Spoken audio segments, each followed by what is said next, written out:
I greet you all in the matchless name of Lord Jesus Christ. நம்முடைய ஆண்டவராகிய இயேசு கிறிஸ்துவின் ஈடு இணையற்ற நாமத்திலே உங்களை நான் வாழ்த்துகிறேன். We are happy to meet you today through this online platform once again. மறுபடியும் கூட இந்த வலைவலி வாயிலாக உங்களோடு கூட தேவனுடைய வசனத்தை பகிர்ந்து கொள்வதிலே நாங்கள் மகிழ்ச்சி அடைகிறோம். So this morning I would like to speak to you about three truths concerning the chaos in the world today. இந்த உலகத்தில் நடக்கிறதான குழப்பங்களை வெளிப்படுத்துகிற மூன்று விதமான உண்மைகளை உங்களோடு கூட இந்த காலவேளை பகிர்ந்து கொள்ள விரும்புகிறேன். Once a father and son, both of them were traveling by a car. ஒரு நாளிலே ஒரு தகப்பனும் ஒரு மகனும் ஒரு வாகனத்திலே பிரயாணம் செய்து கொண்டிருந்தார்கள். And his small son, who is 5 years of age, he stood up in the car and he began to jump up and down in the seat of the car. அந்த 5 வயது நிரம்பிய அந்த மகன் அந்த கார்ல அவன் குதித்து அல்லது சந்தோஷமாக அவன் விளையாட ஆரம்பித்தான். And the father told him that, son, you please put the seat belt and you sit down calmly. அந்த தகப்பன் சொன்னார், மகனே, ஓவரா நீ ஆட்டம் போடாத, நீ அமைதியாக இரு, இல்லாவிட்டால் நீ கீழே விழுந்துடுவாய் என்று சொல்லி அவருக்கு எச்சரிக்கை கொடுத்தார். And he said that if you don't put your seat belt and sit quietly, I may put the brake and you may hurt yourself. அவர் சொன்னார், நம்ம வேகமாக போய்கிட்டு இருக்கோம், இந்த நேரத்தில் நீ என்னுடைய சீட் பெல்ட் போட்டுட்டு அமைதியாக உட்காராட்டி நான் ஒருவேளை பிரேக் போட்டாக்க நீ விழுந்து விடுவாய்னு சொன்னார். But the son was not willing to listen to the father. ஆனால் அவனுடைய பையன் பார்த்தீங்கன்னா அவங்க அப்பா சொல்றதை கேட்பதற்கு விருப்பமா இல்லை. He was kind of a little bit rebellious. அவன் ஒரு முரட்டாட்டத்தோடு கூட அவன் செயல்பட்டான். And after some times the father said, if you do not sit down, I will stop the car, I will spank you, then I will make you to be seated. அவர் சொன்னார், நீ நான் சொல்றதை கேட்கல அப்படின்னா நான் கார் நிறுத்திட்டு உனக்கு அடி கொடுத்து உட்கார வைப்பேன்னு சொன்னார். And just because of the threatening of the father, the son sat down in the car. அவங்க அப்பா சொன்னாரு அப்படின்றக்காக அவன் அமைதியாக அமர்ந்தான். As they went further, after some times the son opened his mouth and told his dad, I want to tell you something. அந்த கொஞ்ச நேரம் கழிச்சு அந்த பையன் அவங்க அப்பா பார்த்து சொன்னான், Dad, do you think that I am seated on the car? நான் உட்கார்ந்திருக்கேன்னு நினைக்கிறீங்களா? Though I am physically seated, but I am still standing inside of my heart. அவன் சொன்னா, நான் பார்க்கறதுக்கு தான் உட்கார்ந்திருக்கேன், ஆனா நான் என்னுடைய இதயத்திலே நான் நின்று கொண்டு தான் இருக்கிறேன், விளையாண்டு கொண்டு தான் இருக்கிறேன்னு சொன்னான். When we look at the chaos in the world, it is primarily due to the rebellion of man. ஒருவேளை இன்றைக்கு நடக்கிற எல்லா விதமான குளறுபடிகள் அல்லது குழப்பத்திற்கு மிக முக்கியமான காரணம் என்னவென்றால் மனிதனுடைய முரட்டாட்டம். As we look at this psalm, as we continue to study the book of Psalms, Psalm 2 tells us about man's heart of rebellion, the sin of rebellion. மனிதனுடைய முரட்டாட்டத்துடைய இருதயத்தை வெளிப்படுத்துகிறதாக இந்த சங்கீதம் இருக்கிறது. We know from biblical record that man was created perfect and he was also placed in a perfect environment. நாம் அறிந்திருக்கிற வண்ணமாக தேவன் மனிதனை தன்னுடைய சாயலை சிருஷ்டித்து ஒரு நேர்த்தியான ஒரு இடத்திலே அவனை வைத்திருந்தார். But the history of man is essentially the history of rebellion. மனிதனுடைய சரித்திரமே ஒரு முரட்டாட்டத்தின் சரித்திரம் தான். So it all began in the Garden of Eden because of man's disbelief and disobedience to God and his commandment. மனிதன் தேவனுடைய வார்த்தைக்கு அவருடைய கட்டளைக்கு கீழ்ப்படியாமல் போனதினாலே, முரட்டாட்டம் செய்ததினாலே உண்டான பாவத்தின் விளைவுதான் இன்றைக்கு முழு உலகத்தில் நாம் பார்க்க முடிகிறது. We know that rebellion did not begin with man, but it began with Satan, and man chose to side with Satan and rebel against God. நாம் அறிந்திருக்கிற வண்ணமாக முதலாவது ஆண்டவருக்கு விரோதமாக முரட்டாட்டம் செய்தது சாத்தான். அவன் ஆண்டவருக்கு விரோதமாக முரட்டாட்டம் செய்து அவன் பரலோகத்திலிருந்து கீழே தள்ளப்பட்டான். அவனை பின்பற்றி மனிதன் முரட்டாட்டம் செய்தான். And just after the fall of man in the Garden of Eden, we know that man is at war with God and he's at war with each other. நாம் அறிந்திருக்கிற வண்ணமாக ஆதாம் ஏவாள் அங்கே பாவம் செய்து தேவனுக்கு விரோதமாக முரட்டாட்டம் செய்த அந்த நாள் தொடக்கி தேவனுக்கு விரோதமாக யுத்தம் செய்கிறவனாக அல்லது தேவனுக்கு எதிராக நிற்கிறவனாகவே மனிதன் இருக்கிறான். And man continued to be rebellious to God even after the one of the greatest judgment of God in the flood at the time of Noah. His heart was still the same. நாம் வேதாகமத்திலே அறிந்திருக்கிற வண்ணமாக ஆண்டவர் முழு உலகத்தையும் வெள்ளத்தினாலே அழித்துப்பட்ட அந்த நோவாவின் காலத்திற்கு பின்பாகவும் கூட மனிதனுடைய சுபாவம் மாறிவிடவில்லை. அவன் தொடர்ந்து முரட்டாட்டம் செய்கிறவனாகவே இருந்திருக்கிறான். We see that just after the flood in the historical record of the Bible, book of Genesis chapter 11 tells us about the rebellion is resulting in the Tower of Babel and confusion of the language. நாம் அறிந்திருக்கிற வண்ணமாக பாபேல் கோபுரத்தை கட்டும்படியாக ஒரு முரட்டாட்டத்தோடு கூட ஜனங்கள் நடந்து கொண்டதை நாம் இந்த வெள்ளத்துக்கு பின்பாகம் கூட நம்மால் பார்க்க முடிகிறது. As we come to this book of Psalm 1 talks about the blessed man and the marks of that blessed man, but Psalm 2 tells us about not the blessed man but the rebellious man and what he does against God. சங்கீதம் முதலாம் சங்கீதத்திலே நாம் கடந்த வாரத்துக்கு முந்தின வாரத்திலே கற்ற வண்ணமாக அங்கே ஒரு ஆசீர்வாதமான நபர் எப்படிப்பட்ட நபராக இருப்பார், அவர் எப்படியெல்லாம் நடந்து கொள்வார் என்று சொல்லி நாம் பேசினோம். இந்த இரண்டாவது சங்கீதம் ஆசீர்வதிக்கப்பட்ட நபர் அல்ல, மாறாக முரட்டாட்டத்தின் நபர்களை விவரிக்கிறதாக இருக்கிறது. So here man is rebelling against God's appointed leadership, the king. That is, at that time it was King David. The people, the rulers, the nations came to war against this God appointed leader. அந்த நாட்களிலே தேவன் நியமித்ததான தலைவர்களுக்கு எதிராக அல்லது ராஜாக்களுக்கு எதிராக ஜனங்கள் கூடி நின்று முரட்டாட்டம் செய்கிறவர்களாக இருக்கிறார்கள். So that we read this rebellion, we read in the book of Psalms chapter 2 where it says 1 to 3. இங்கே அந்த ஜனங்களுடைய முரட்டாட்டத்தை குறித்து சங்கீதம் 2:1-3 வசனங்களை நாம் வாசிக்கிறோம். The nations are in an uproar and they're devising vain evil plans against God's anointed one, the king. தேவனாலே அபிஷேகம் பண்ணப்பட்ட தேவனுடைய ராஜாவுக்கு எதிராக ஜனங்கள் எதிர்த்து நிற்கிறதை பார்க்கிறோம். Psalm 1 here this blessed man, he is meditating, he is delighting in the word of God, but here this wicked man, he is delighting in plotting against God and his anointed one. தேவனுக்கும் தேவனுடைய ஜனங்களுக்கும் விரோதமாக முரட்டாட்டம் செய்கிறவனாக இங்கே மனிதனை பார்க்கிறோம். அவன் தேவனுடைய வசனத்தை தியானிப்பதிலே மகிழ்ச்சியாக இருந்த அந்த ஆசீர்வதிக்கப்பட்ட நபரை போல இல்லாதபடிக்கு தேவனுடைய ஜனங்களுக்கு எதிராக தேவனுக்கு விரோதமாக முரட்டாட்டம் செய்வதிலே மனமகிழ்ச்சியாக இருக்கிற நபரை பார்க்கிறோம். So the rebellion has come to a place, is verse 3 says, they say, let us tear their fetters apart and cast away their cords from us. So he says, we don't want to be under anybody. We don't want to abide by the rules and regulations of God and his anointed one. We want to live the way that we would like to live. அதனுடைய அந்த முரட்டாட்டத்தின் விளைவாக அவர்கள் என்ன சொன்னார்கள், அவர்கள் கட்டுக்களை அறுத்து அவர்கள் கயிறுகளை நம்மை விட்டு எரிந்து போடுவோம் என்றார்கள். இன்னொரு வார்த்தையை சொல்லுவோமானால், தேவன் தங்களுக்கு வைத்திருக்கிற அந்த நியதிகளை அல்லது கட்டுப்பாடுகளை ஏற்க மனதற்றவர்களாக அதை நாம் மீறுவோம் என்று சொன்னார்களாம். So the rebellion that began in the Garden of Eden, it still continues, and if you look at our life and look at our circumstances around us, we know that for sure. நாம் அறிந்திருக்கிற வண்ணமாக அந்த Eden தோட்டத்திலே ஆரம்பித்ததான மனுக்குலத்தினுடைய முரட்டாட்டமானது தொடர்ந்து அது வந்து கொண்டே இருக்கிறது. இந்த நாளிலும் நம்மை சுற்றி இருக்கிற காரியங்களை நாம் உற்று நோக்குவோமானால் அதே விதமான முரட்டாட்டத்தை பார்க்க முடியும். And we see around us, when we read the newspaper and watch the news media, we see the utter condition, the height of rebellion that is going on in the world today. இந்த உலகத்தில் நடக்கிற காரியங்களை நாம் கூர்ந்து நோக்குவோமானால் நம்முடைய வலைத்தளங்களாக இருக்கட்டும் அல்லது செய்தித்தாள்களாக இருக்கட்டும் என்ற பல்வேறு விதங்களிலே நாம் கூர்ந்து நோக்குவோமானால் மனுக்குலம் எவ்வாறு தேவனுக்கு விரோதமாக முரட்டாட்டம் செய்கிறது என்பதை அறிந்து கொள்ள முடியும். But God is not surprised by man's rebellion. ஆனால் தேவன் ஒருபோதும் மனிதனுடைய முரட்டாட்டத்தை பார்த்து ஆச்சரியப்படுவதில்லை. As we come to verses 4 to 9 of this psalm, God has a remedy for man's rebellion. 4 முதல் 9 வசனங்களை நீங்கள் கவனிப்பீர்களானால் தேவன் அவருடைய முரட்டாட்டத்திற்கென்று ஒரு பதிலை வைத்திருக்கிறார்.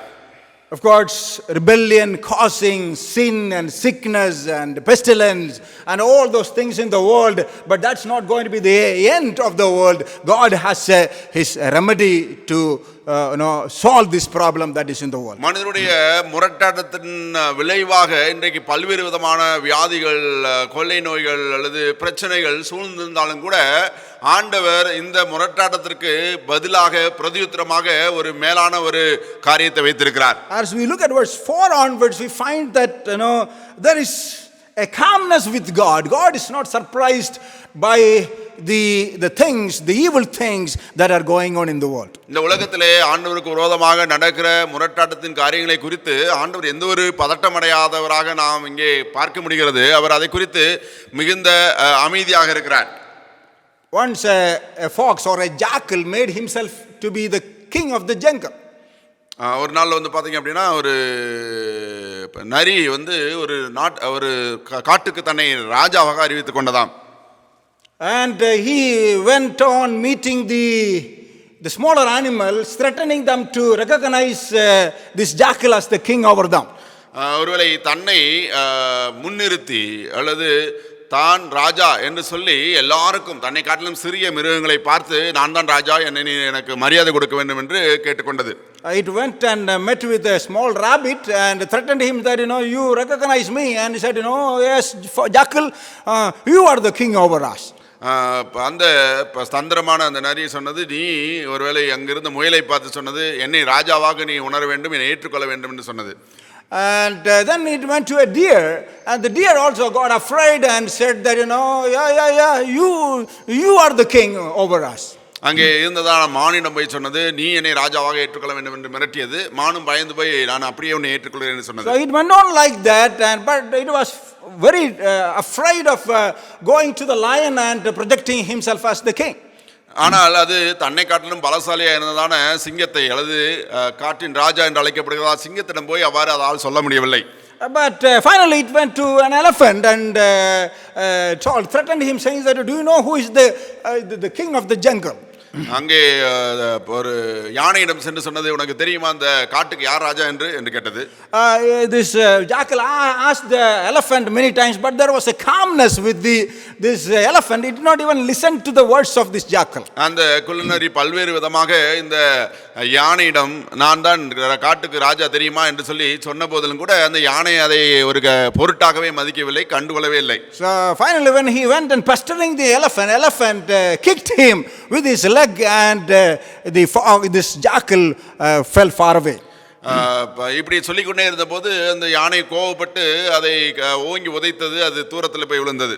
And the jackal came back to him and said that why are you getting, if you don't know the answer, why are you getting angry with me?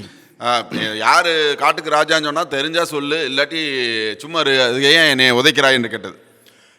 Many times people think that they are the kings and they carry themselves think that they are the sovereign of this world. இந்த உலகத்திலே அநேக தாங்கள் தான் மிக மேன்மையான பதவியில் இருக்கிறோம் அல்லது அதிகாரத்தில் இருக்கிறோம், எங்களை அசைப்பதற்கு யாரும் இல்லை என்ற மனநிலையில் இருக்கிறார்கள். So just like the jackal is trying to fight with the elephant, many of us in our rebellion trying to fight with God. ஒருவேளை அந்த யானையோடு கூட எதிர் நிற்கிற அந்த குள்ளநரியை போலதான் இன்றைக்கு அநேகர் ஆண்டவருக்கு முன்பாக எதிர்த்து நிற்கிறவர்களா இருக்கிறார்கள். But we know that from Bible that God is sovereign, and as this verse 4 says, the one who sits in heaven, who is enthroned as the King of Kings and the Lord, he is scoffing or laughing at these people and their rebellion. 4ஆம் வசனம் சொல்கிறது, பரலோகத்திலே வீற்றிருக்கிறவர் நகைப்பார், ஆண்டவர்களை பார்த்து இகழுவார் என்று சொல்லப்பட்டிருக்கிறது. Because God, in the Bible, God has revealed himself as the one who establishes the kings, and he is the one who removes the king. வேதம் முழுவதும் நாம் அறிந்திருக்கிறவனமாக தேவனே ராஜாக்களை அமர்த்துகிறவராக, சிங்காசனத்தில் அமர்த்துகிறவராக அல்லது அவர்களை சிங்காசனத்திலிருந்து அகற்றுகிறவராக ஆண்டவரே இருக்கிறார். And that we read in the book of Daniel chapter 2 verse 21, when it talks about the kingdoms that came and went, he says the God is the one who brings who brings kingdoms, and he is the one who removes the kings and the kingdoms. தானியேல் 2:21 நாம் வாசிப்போம் வாசிப்போமானால் அங்கே தேவனே ராஜாதி ராஜாவாய் இருந்து இந்த பூமியின் ராஜாக்களை அமர்த்துகிறவராக அதே நேரத்திலே அவர்களை தேவைப்படாத போது அகற்றுகிறவராக இருக்கிறார். Once that powerful king, the emperor of Babylon, Nebuchadnezzar, he puffed up himself and said, I am the king. And he was so rebellious against God in the book of Daniel chapter 4. And we know that God made him to eat grass like an animal. நாம் தானியேல் 4ஆம் அதிகாரத்திலே Nebuchadnezzar என்றதான பாபிலோனிய ராஜா தன்னை மிக மேன்மையானவனாக உயர்த்தினார். ஆண்டவர் அவனை புற்களை தின்கிற ஒரு மிருகத்தை போல அவனை புல்லை மேய செய்தார் என்று சொல்லி நாம் வாசிக்கிறோம். So Bible says that God has a predetermined plan to deal with man's rebellion in verse 7 as we come to that word 7. 7ஆம் வசனத்தை நாம் வாசிப்போமானால் தேவன் அவருடைய அனந்த ஞானத்தின்படியாக மனிதனுடைய முரட்டாட்டத்தை எதிர்கொள்ளும்படியாக அவர் முன்பாகவே தீர்மானித்திருக்கிறார். Verse 6 and 7, but as for me, I have installed my king upon Zion, the holy mountain. I will surely tell of the decree of the Lord. He said to me, you are my son, today I have begotten you. அவர் 6-7 வசனத்திலே வாசிக்கிறோம், நான் என்னுடைய பரிசுத்த பர்வதமாகிய சீயோன் மீதில் என்னுடைய ராஜாவை அபிஷேகம் பண்ணி வைத்தேன் என்றார். தீர்மானத்தின் விவரம் சொல்லுவேன், கர்த்தரை நோக்கி நீர் என்னுடைய குமாரன் என்று நான் உன்னை ஜெனிப்பித்தேன். So it primarily applies to King David as God's anointed one sitting on in Jerusalem and ruling his people, but even greater application and fulfillment that happened in the descendant of King David, that Jesus Christ being the king of the universe. அபிஷேகம் பண்ணி வைத்தேன் என்று சொல்வது முதன்மையாக அங்கே தாவீது ராஜாவை குறிக்கிறது. அதற்கும் மேலாக ஆண்டவராலே அபிஷேகம் பண்ணப்பட்டவராகிய கிறிஸ்துவை, மேசியாவாகிய கிறிஸ்துவை குறிக்கிறதா இருக்கிறது. So the first part of this predetermined plan is that God would send his anointed king, that is Jesus Christ, to pay for the rebellion of man. மனிதனுடைய முரட்டாட்டத்தை களையும்படியாக அவர் தன்னுடைய குமாரனாகிய இயேசு கிறிஸ்துவை, மேசியாவாகிய அந்த ராஜாவை அனுப்ப போகிறார். And we know that the second person of the Trinity, and he came 2000 years ago, and he paid by his own death on the cross for the rebellion of humanity. மனிதனுடைய முரட்டாட்டத்தை மன்னிக்கும்படியாக அல்லது அவனுடைய முரட்டாட்டத்திற்கு பலனாக விளைந்ததான பாவத்தின் தண்டனையை செலுத்தும்படியாக 2000 வருடங்களுக்கு முன்பாக தேவகுமாரனாகிய இயேசு கிறிஸ்து கல்வாரி சிலுவையிலே தன்னுடைய இரத்தத்தை ஊற்றி கொடுத்தார். So through his death, burial and resurrection as ascension, God has proved him to be the Messiah, King of the world. இயேசு கிறிஸ்துவுடைய மரணம், அடக்கம் மற்றும் அவருடைய உயிர்த்தெழுதல் மூலமாக தேவன் அனுப்பினதான மேசியா இயேசு கிறிஸ்து தான் என்பதை ஆண்டவர் நிரூபித்தார். And he says those who accept that King Messiah, and they have the deliverance from this rebellion of sin in the world. இந்த உலகத்திலே மனிதனுடைய அந்த முரட்டாட்ட சுபாவத்திலிருந்து விடுபடும்படியாக மனிதன் செய்ய வேண்டிய ஒரே காரியம் அந்த இரட்சகராகிய கிறிஸ்துவை நம்புகிறவனாக இருக்க வேண்டும். As we go on further, the second part of that the predetermined plan of God is that he says he will come back again to crush his enemies. He says, one day he says, ask of me, verse 8 onwards, I will surely give you the nation, your inheritance, and the ends of the earth, your possessions. And says verse 9, you shall break them with a rod of iron, and you shall shatter them like an earthenware. இரண்டாவதாக அந்த தேவகுமாரனாகிய மேசியா அவர் திரும்பவும் ராஜாதி ராஜாவாக இந்த உலகத்தை தன்னுடைய கட்டுப்பாட்டில் கொண்டு வரும்படியாக அவர் வரப்போகிறார். அதைத்தான் நாம் 7, 8, 9 வசனத்தில் வாசிக்கிறோம். என்னை கேளும், அப்பொழுது ஜாதிகளை உமக்கு சுதந்திரமாகவும் பூமியின் எல்லைகளை உமக்கு சொந்தமாகவும் கொடுப்பேன், இருப்பு கோளாளர்களை நொறுக்கி குயக்கலத்தை போல அவர்களை உடைத்து போடுவேன் என்று சொன்னார். So that means one day we know that this rebellion is going to be climaxed under the leadership of Antichrist and all the people who are joining with, just like man joined with Satan in the beginning, just like that, this is the end. There's the same kind of rebellion is going to take place. And book of Revelation chapter 19 and 20 says that he is going to shatter them just like an earthen vessel at his second coming. நாம் அறிந்திருக்கிறவனமாக மனிதனுடைய முரட்டாட்டம் இன்னுமாக அதிகமாக அதிகரித்து அந்தி கிறிஸ்துவின் நாட்களிலே அது பூரணமடையும். அப்பொழுது ஆண்டவர் வெளிப்படுத்தல் 19:20 நாம் வாசிக்கிறவனமாக அவர் ராஜாதி ராஜாவாக வந்து அவனை அழித்து போடுவார், மனிதனுடைய முரட்டாட்டத்திற்கு ஒரு முடிவு உண்டாக்குவார். So all this opposition of the rebellious man under Satan and his Antichrist. He says God is going to crush that. He is going to establish his righteous rule from the throne of David from Jerusalem. எருசலேமிலிருந்து அவர் அரசாட்சி செய்யும்படியாக அவர் அவருடைய தாவீதின் சிங்காசனத்தில் அவர் அமருவார். அவர் அவனுக்கு ஆண்டவருக்கு எதிராக முரட்டாட்டம் செய்கிறவர்களை அவர் முற்றிலுமாக அழித்துப்படுவார். So friends, so we can have the same calmness of God in the midst of the calamity and the chaos that is taking place today. ஒருவேளை இந்த நாட்களில் நடக்கிறதான இந்த குழப்பங்களில் மத்தியிலே அல்லது பிரச்சனைகள் மத்தியிலே நீங்களும் நானும் ஆண்டவரை நம்பி சார்ந்து கொள்வோமானால் அவரை போல நாம் அமைதியாக இதை எதிர்கொள்ளலாம். We can have the peace of God. We can have the righteousness of this Messiah King, Jesus Christ. இயேசு கிறிஸ்துவாகிய இந்த மேசியாவினாலே நாம் சமாதானத்தையும் ஒரு அமைதியை நாம் பெற்று அனுபவிக்க முடியும். Because he is sovereign and everything is within his control. One day he is going to bring everything to his perfect place according to his plan. ஏனென்றால் அவர் ராஜாதி ராஜாவாக அவர் அரசாளுகிறவராக இருக்கிறார். ஒரு நாளிலே எல்லாவற்றையும் தன்னுடைய கட்டுப்பாட்டில் கொண்டு வந்து வருவார். நாம் அதை காண்போம். And the last three verses, that is verses 10, 11 and 12, calls us for our response. 10, 11, 12 வசனங்கள் ஆண்டவருடைய இந்த மேன்மைக்கு முன்பாக நாம் எவ்வாறு அதற்கு பிரதியுத்தரம் செய்ய வேண்டும் என்று சொல்லப்பட்டிருக்கிறது. We need to make a commitment in the presence of God, knowing this wonderful predetermined plan of God that is slowly carried out in this world. இந்த உலகத்திலே தேவன் அவருடைய அனந்த ஞானத்தினாலே திட்டமிட்டிருக்கிறதான இந்த மேன்மையான தீர்மானத்தை நாம் உணர்ந்தவர்களாக நாம் அதற்கு மாறுத்தரம் செய்ய வேண்டும். So I talked verses 1 to 3 that man's rebellion, and verse 4 to 9 is God's remedy, and verses 10 to 12 is our response to this great king. நாம் ஏற்கனவே பேசின வண்ணமாக முதல் 3 வசனங்கள் மனிதனுடைய முரட்டாட்டத்தை குறித்து, அடுத்த 4 முதல் 8 வசனங்கள் தேவனுடைய ஆளுகையை குறித்து, 10 முதல் 12 வரை மனிதன் அதற்கு எவ்வாறு மாறுத்தரம் செய்ய வேண்டும் என்று நாம் கற்றுக்கொள்கிறோம். So the response that is demanded from each one of us, we can have there's 2 responses that are demanded here. நம்மிடத்திலே தேவன் எதிர்பார்க்கிற 2 விதமான மாறுத்தரம் இதுவாக இருக்கிறது. Either we can resist this God's plan through the Messiah, or we can submit to this plan. தேவனுடைய இந்த அனந்த தீர்மானத்தின் அதிகாரத்துக்கு நம்மை ஒப்புவிக்கலாம், இல்லாவிட்டால் அதற்கு எதிர்த்து நிற்கலாம். So in this passage, verse 10 onwards, there is a warning that is given to us.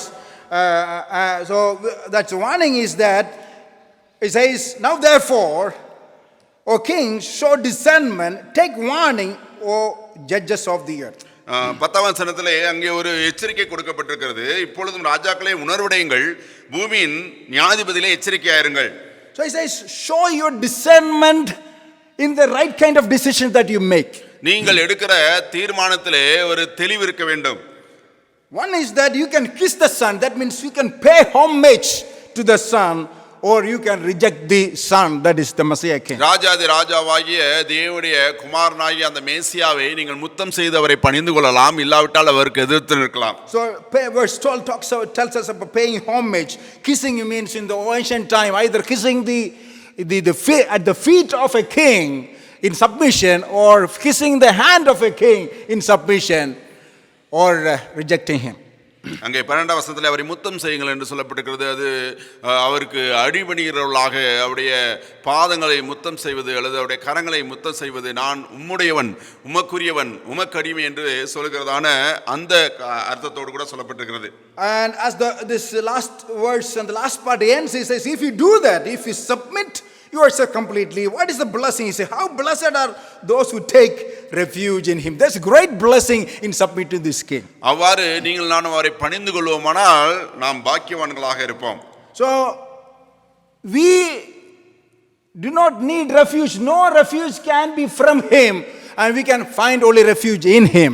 அவருக்கு வெளியே அல்லது ஆண்டவருக்கு வெளியே நீங்களும் நானும் பாதுகாப்பற்றவர்களாக இருப்போம், ஆனால் அவருக்குள்ளாக நாம் பாதுகாப்போடு இருக்க முடியும். So we can find, he says, blessing. Those who are taking refuge. We can find blessing only in God's Messiah King, Jesus Christ. Outside of Him, in the midst of all this calamity and chaos, we cannot find rest and satisfaction. நீங்களும் நானும் இந்த சூழலிலே வேறு எங்கும் பாதுகாப்பை அனுபவிக்க முடியாது. இந்த இரட்சகராக மேசியாவாகிய ராஜாவாகிய குமாரனை பற்றிக்கொள்வது மாத்திரமே நமக்கு அப்படிப்பட்டதான பாதுகாப்பை கொடுக்க So the முடியும். call is for us to run to Him and take Him as our fortress, taking Him as our security and our protector. நம்முடைய பாதுகாப்பாக, நம்முடைய கோட்டையும் அரணுமாக நாம் அவரிடத்திலே ஓடி நம்மை பாதுகாத்துக் கொள்வதே இப்பொழுது நமக்கு வந்திருக்கிற அழைப்பாய் இருக்கிறது. But if you do not do that, and verse 12 says that if you don't do that, if you don't worship Him with reverence and rejoice with trembling, as verse 11 says, what will happen to us is that He will be angry. His anger will be soon kindled, and those people who reject Him, run away from Him, they are going to perish. அவ்வாறு பயத்துடனே அவரை சேவிக்காமல் நடுக்கத்துடனே கலிகூறாமல் நீங்களும் இருப்போமானால் 12ஆம் வசனம் சொல்லப்பட்டிருக்கிறபடி அவர் கோபம் கொள்வார், வழியிலே நீங்கள் அழிந்து போவீர்கள். The first time He came as the Savior to deal with the rebellion of man. மனிதனுடைய முரட்டாட்டத்தை மன்னிக்கும்படியாக முதலாவது அவர் சிலுவையிலே அவனுடைய பாவத்துக்காக மரிக்கும்படியாக 2000 வருடங்களுக்கு முன்பாக வந்தார். But the second time He is coming, not as the Savior, He is coming as the judge to punish the rebellion of man thoroughly, and those who rebel against Him, they are going to perish.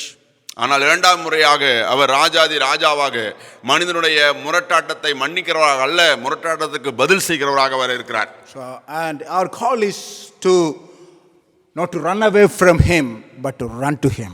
நம்முடைய அழைப்பு என்னவென்றால் நாம் அவரிடத்தை விட்டு தூரமாக ஓடுவதற்கு பதிலாக நான் அவரிடமாய் ஓடி வர வேண்டும். In 1762 in England, there was a preacher known as Augustus Toplady. Augustus Toplady என்று ஒரு பிரசங்கியார் இருந்தார்கள் 1762. And once he was going for preaching, he was met with a fierce thunderstorm. அங்கே அவர் பிரசங்கம் பண்ணும்படியாக சென்றபோது ஒரு மிகப்பெரிய இடி மின்னல் இருந்தது, வெடித்தது. There was heavy rain, and he could not escape from that kind of that terrible situation. அது ஒரு மிகுந்த பயங்கரமானதாக இருந்தது. அங்கே இடி மின்னல் மழை பெய்தது. அவர் அதிலிருந்து எவ்வாறு தப்பிக்க முடியும் என்று தெரியாமல் இருந்தார். And immediately he saw a gap in a gorge or a big rock, and there is a cleft he saw in between that, the split rock. திடீரென்று அவர் பார்த்தபோது அங்கே ஒரு பாறை இருந்தது. அது பிளவுண்ட பாறையாக இருந்தது. அந்த இடுக்குகளுக்குள்ளாக அவர் தன்னை மறைத்துக் கொண்டார். So he immediately ran into the cleft, and until the big storm and the thunder and everything came, and he was well protected, and after everything was over, he came out of that. அந்த இடி மின்னல் மழை முடிகிற வரைக்குமாக தன்னை காத்துக்கொள்ளும்படியாக அந்த பிளவுண்ட மலைக்குள்ளாக தன்னை பாதுகாத்துக் கொண்டார். And finally, that incident, that experience, helped him to write the song, the famous song that all of us sing, "Rock of Ages, cleft for me." பிளவுண்ட மலையே என் பாதுகாப்பு நீரே என்கிறதான ஆங்கில பாடலை இந்த அனுபவம் தான் அவரை எழுதும்படி செய்தது. So he knew that from all the calamities and chaos in the world, what he found that Jesus is the refuge for him, and the cleft of the rock that the cleft that opened at the Calvary is the protection for each man who is rebellious against God. பரலோகத்திலே அல்லது நாம் இந்த உலகத்தில் இருக்கிறதான எல்லா விதமான பிரச்சனைகள், போராட்டங்கள், முரட்டாட்டம், இந்த எல்லாவற்றுக்கான பதில் கல்வாரி சிலுவையிலே தேவன் ஏற்படுத்தி தந்ததான அந்த இயேசு கிறிஸ்துனுடைய அந்த பிளவுண்ட மலையாகவே இருக்கிறார். So this morning, let me invite you, instead of running away from this Messiah King, instead of rebelling against the Messiah King, let's run to Him, accept Him, submit to Him, submit to His rule, and submit to His lordship in our life. And let's live a life that is pleasing to this Messiah King. ஒருவேளை இந்த மேசியாவாகிய ராஜாவிடம் ஓடி வரும்படியாக இந்த காலையில் உங்களுக்கு அழைப்பு கொடுக்கிறேன். இந்த உலகத்தினுடைய எல்லா விதமான பிரச்சனைகளிலிருந்து நாம் மீட்கப்படும்படியாக, நம்முடைய முரட்டாட்டத்திலிருந்து நாம் விடுபடும்படியாக இந்த பிளவுண்ட கண்மலையாய் இருக்கிற கிறிஸ்துவின் அடைக்கலத்துக்குள்ளாக நாம் அடைக்கலம் புகுவோம். Probably we may not have any longer time. We are almost coming to the end of the ages, and this is the best time to come and pay homage to the Son of God and accept Him as your Savior and Lord, and live a life that is pleasing to Him. அவரை ஆண்டவராக இரட்சகராக ஏற்றுக்கொள்வதற்கு நமக்கு கொடுக்கப்பட்டிருக்கிற காலம் இன்னும் அதிக காலமாக நீடித்திருக்க வாய்ப்பில்லை என்றே தோன்றுகிறது. அதனாலே ஆண்டவர் உங்களுக்கு கொடுக்கிற இந்த மேலான சமயத்திலே அவரை ஆண்டவராக இரட்சகராக நம்பி அவரை அண்டிக் கொள்ளுங்கள். So today is the day of salvation. இன்றைக்கே இரட்சிப்பின் நாள். So let's run to Him and call Him my Lord and my God, and fall at His feet and worship Him. அவருடைய சமூகத்துக்கு ஓடி வந்து நீரே என் ஆண்டவர் இரட்சகர் என்று சொல்லி அவரை பணிந்து கொள்ளுங்கள். So let's pray. நாம் ஜெபிப்போம். Dear Lord, Heavenly Father, we want to thank You for this beautiful day. ஆண்டவரே, இந்த அருமையான காலை வேளைக்காக உமக்கு நன்றி. Thank You for reminding us about our position in Adam, our condition in Adam, that we are fallen, we are rebellious against You. ஆண்டவரே, நாங்கள் எங்களுடைய நிலையிலே ஆதாமுக்குள்ளாக எவ்வளவு மோசமானவர்களாக ஆண்டவரே உமக்கு எதிராக முரட்டாட்டம் செய்வர்களாக இருக்கிறோம் என்பதை யாவுபடுத்த முடியாது. நன்றி. And thank You that Lord, when we accept Your Messiah King, Lord Jesus Christ, into our hearts as our Savior and Lord, and we thank You that You give us the deliverance from the rebellion, and You give us, Lord, a wonderful life both now and in the future. ஆண்டவரே, கிறிஸ்துவை ஏற்றுக்கொள்கிற ஒவ்வொரு நம்முடைய வாழ்விலும் நீர் முரட்டாட்டத்திலிருந்து விடுதலை தருகிறவராக, எதிர்கால நம்பிக்கை தருகிறவராக இருக்கிறேன். நன்றி. And we thank You for the wonderful plan that You have for this world. இந்த உலகத்திற்கு நீ வைத்திருக்கிற அந்த மேலான திட்டத்துக்காய் நன்றி. Help us that we will not be disturbed and confused because of the chaos around us. எங்களை சுற்றி இருக்கிறதான குழப்பங்களினாலே நாங்கள் சோர்ந்து போகாதிருக்க, பலவீனப்படாதிருக்க எங்களுக்கு கிருபை தாரும். Help us to see the one who is seated on the throne, the King of Kings and Lord of Lords. Help us to wait for His perfect kingdom to come and a perfect reign to come on this earth. ஆண்டவரே, ராஜாதி ராஜாவாக, கர்த்தாதி கர்த்தாவாக சிங்காசனத்திலே வீற்றிருக்கிற, எல்லாவற்றையும் ஆளுகை செய்கிற உண்மையிலே எங்களுடைய சிந்தைகளை பதித்திருக்க, ஆண்டவரே உம்முடைய வருகையை நாங்கள் எதிர்பார்த்து காத்திருக்க கிருபை தாரும். Thank You for hearing our prayer. எங்களுடைய ஜெபத்தை கேட்பதெல்லாம் நன்றி. In Jesus' name we pray. இயேசுவின் நாமத்தில் ஜெபிக்கிறோம் நல்ல பிதாவே.